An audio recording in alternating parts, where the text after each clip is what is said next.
That's true. Naked Palpatine. Oh, you pick that one. Fresh out of the clone tank, nude Palpatine is my Well, that's the first thing I think of when you say Dark Empire Palpatine.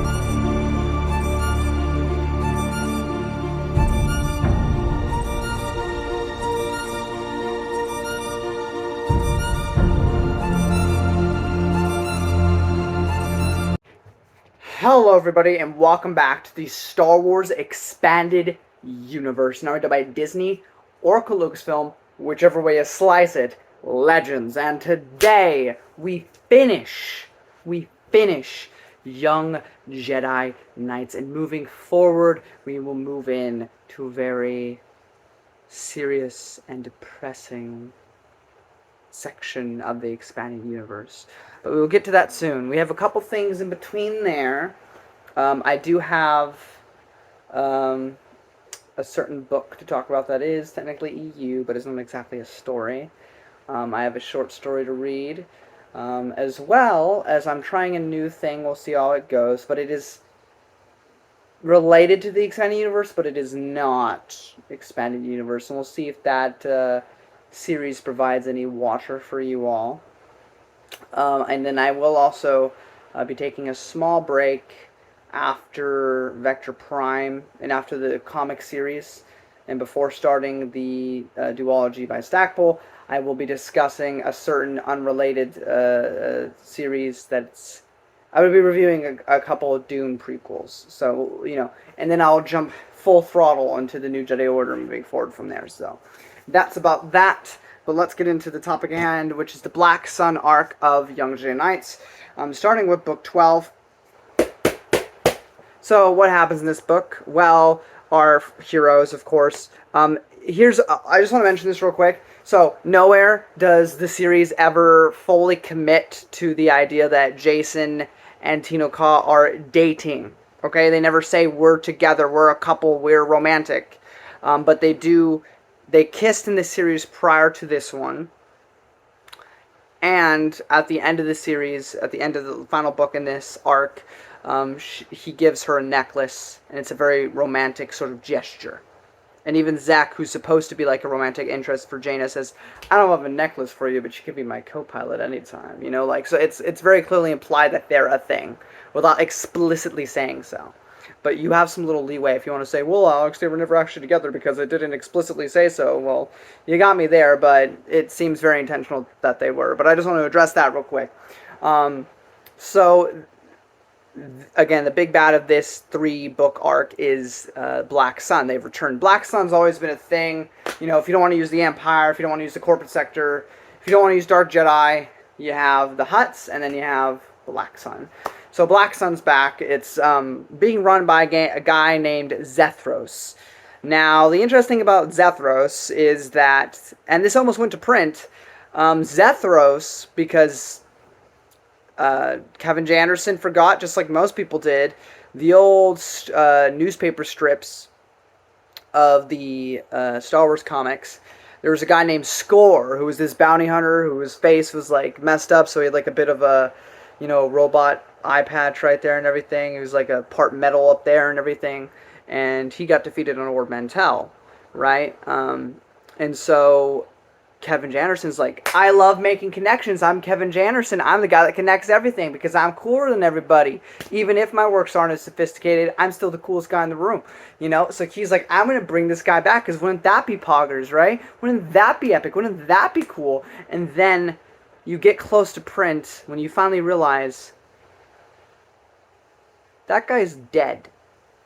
So they had to quickly make it Zethros instead of Score. So it's not a connection to anything now. It's just a guy that happens to be remarkably similar to Score and also is an enemy of Han. So Han met two people that were virtually the same person. Fun. But something that is a great connection that is made as we get introduced to a female original character named Anja Galandro. Now, if that's not setting off some warning bells for, not warning bells, but like setting off some big bells for you, in the 70s Han Solo trilogy by Brian Daley, in the second and third book, we had antagonist, not really a villain, but an antagonist by the name of Galandro. And Galandro was the best gunslinger around, like outside of Boba Fett and stuff, he's probably one of the most feared, bounty hunter. I don't even know if he's really a bounty hunter, he's more of like corporate sector, like bodyguard, I don't know, sort of thing. I kind of forget his exact role. Point being, he's one of the fastest guns in the galaxy, like outside of Boba Fett, you don't mess with Galandro. And it would still actually be an interesting, like, death battle, like on YouTube, of Galandro versus Boba Fett, who wins. Most likely Boba Fett, because everybody has a hard-on for Boba Fett, but he's supposed to be really, really good. So he gets defeated at the end of that series, not due to Han killing him, but because of his own arrogance and whatnot. But as far as Anja Galandro is concerned, she thinks that he killed his father, so she wants revenge on the Solos. But she ends up, fake befriending Jason and Jaina to, kind of get close to them and then cause havoc and mayhem. We'll get more into her character later on. But also something we have in this book, which is really cool, made me really happy, was Kip Duran makes an appearance. Now, no. Oh, Kip Duran's from Jedi Academy. I hate Kip Duran. Kip Duran's phenomenal, and we honestly should have had more stories with him during Banta, but nobody wanted to use him. I mean, one person made a short story with him, and it was phenomenal, where he was the Butcher. Like, this man's entire character is redemption. Everything he does, everything he is, even when he still messes up or is arrogant or is whatever, everything he does is to reconcile and make amends for the sins he committed in the Jedi Academy trilogy. And I absolutely love his character. He even says, Zek, I know where you're at. I've been there too. And now I'm a Jedi Knight. I am now a respected Jedi Knight. I've saved people. I do this stuff. But at one point in time, I was also like you. I was a bad guy, Great how people so easily forgive Zek, even though Zek and Kip were like the same age when everything went down. But neither here nor there. They'll just say, oh, well, Zek only hurt the Jedi Praxium. He didn't kill a bunch of Imperial people. Piss off. But yeah, seeing Kip again was absolutely phenomenal. Anja being a thing is phenomenal, because what a great connection to something. I mean, you got to think about this too. If you're reading in chronological order, it's been a long while since you've heard that name. But imagine this. Imagine that you have been reading the Expanded Universe since its inception, since Split of the Mind's Eye, and reading every novel subsequently afterwards. Okay? Right? Imagine you lived in that era. And so you read the Han Solo trilogy and then the Lando trilogy and you go about your day. And then years later, in the 90s, you have a young adult series that you pick up and mentions Galandro. Like, what a shock that must have been, So no matter whether you're doing a chronological order or publication order read, that is just a great connection. It's something that you have to praise Kevin J. Anderson for, because he didn't have to do it, but he did. And another thing with previous Lucasfilm, people say, it wasn't as connected or they didn't care as much, but look at the effort they made here. I mean, like, it almost went to print with a big, giant, gaping error, which, I mean, they could have retconned and be like, oh, Score didn't actually die, he survived, or it's a clone of Score, or it's a brother of Score, or something or another. Like, they could have retconned it in the future after the fact, but they held the presses and they made him change the name of the bad guy. Like, that's dedication to preserving continuity, which you would not see today.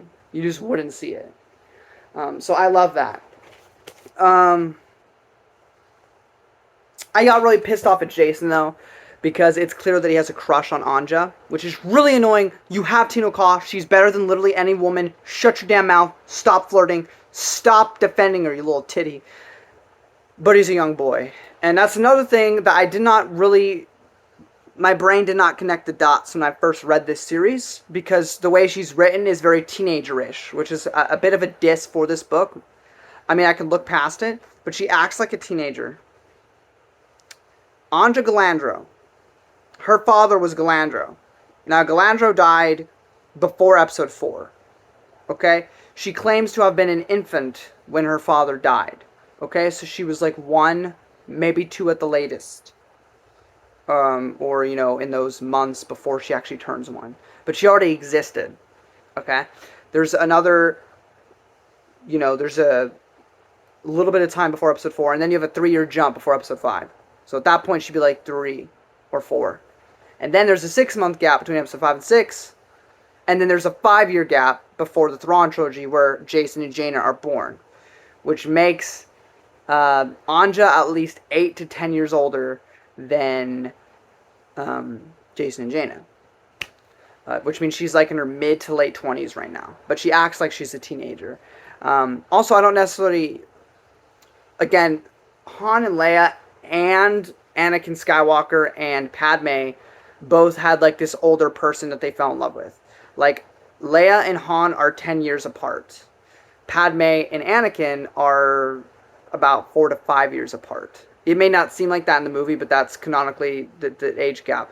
But regardless, when romantic feelings enter the picture, all parties involved are above 18, consenting age. Jacen is still 16. He is 2 years away from being an adult, whereas she's been an adult for a while. So it's a little weird sometimes when that stuff gets brought up, but it's fine. I'm mainly more my issue with her is just the fact that she acts... I mean, I love her character, don't get me wrong. She's great. But a lot of times she's written like she's Jacen and Jaina's age when she's clearly not. So there's that. But moving on, we move on to Book 13, which is Trouble on Cloud City. One of the things I love about this book is you can clearly see Tino Kaw's jealousy with the way that Jacen makes his jokes to Anja and everything, which again, that's something a girlfriend would do, because they're not just friends, but whatever. I love the Lando theme park connection, because, so Lando gathers Jacen and Jaina and the whole crew and Anja, and they go to Cloud City, because now Lando in Cloud City is trying to use Cloud City as a means to make like a theme park. He said, I actually thought about doing this before you guys were born in a place called Hologram Fun World, but it didn't work out. Now, that is a reference to Jedi Prince. And also, by extension, Galaxy of Fear, because Galaxy of Fear shows Lando checking it out to see if he wants to actually run it. And then he was running it for a time in Jedi Prince. And again, we have a reference to it here, which was just great to see. I really love that connection. But yeah, it's all really fun and games. We learned a little bit more about Cloud City, which is kind of cool. Whereas, I guess there might have been source books on it before, but as for story, you don't really learn that much about Cloud City. So it was really cool to see that. Black Sun's doing its shenanigans. People think that Jacen's dead for a bit. Obviously, Jacen's not dead, but that's a thing for a while. And the big thing we learned in this book, we might have learned in the last book. I kind of forget. But Anja Galandro is an addict. She has a big addiction to spice. And Sethros keeps feeding her addiction. He's using her heavily. I also forgot to mention they went to Anja's home planet in the previous book, and one of the big revelations, I think at the end of this book or the next book, doesn't really matter, is that Zethros has been funding the war, like providing weapons to both sides of the war on her planet, which really pisses her off.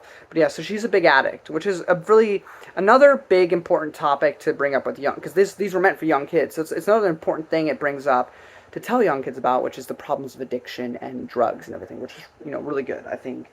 But yeah, and then we move on to Book 14, which is Crisis at Crystal Reef. Here we get to see Seagal again, which is really cool. We get to see Mon Calamari.